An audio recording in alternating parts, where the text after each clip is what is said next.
Women in the war background. Before the war, women had been treated as second-class citizens in Britain. There were many jobs that only men could apply for, and women were paid less than men, even when they did the same work. Most important of all, women did not have the right to vote. Since 1903, the Women's Social and Political Union had been campaigning to get votes for women. The government was opposed to this, and some suffragettes had begun to take violent action. When the war broke out, Mrs Pankhurst, the suffragette leader, ended the campaign and urged all suffragettes to help in the war effort.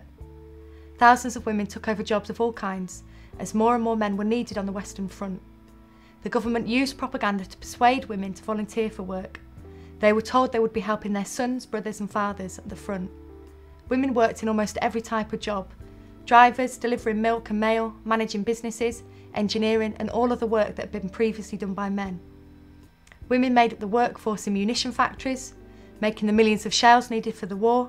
This was very skilled and extremely dangerous work. Many women volunteered to serve as nurses. This often meant they worked close to fighting and dealing with men who had suffered horrific wounds. The Voluntary Aid Detachments, VADs, were formed. They provided support to the army as nurses, drivers, cooks, clerks and mechanics, and they often worked overseas. The food shortages caused by the German U-boats led to setting up the Women's Land Army.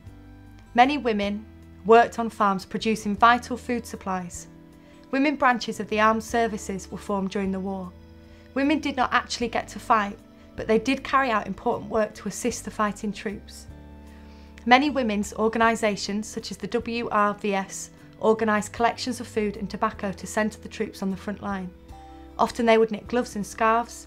For many women, the war was a liberating experience. For the first time, they were able to get out of their house and learn new skills and earn good wages.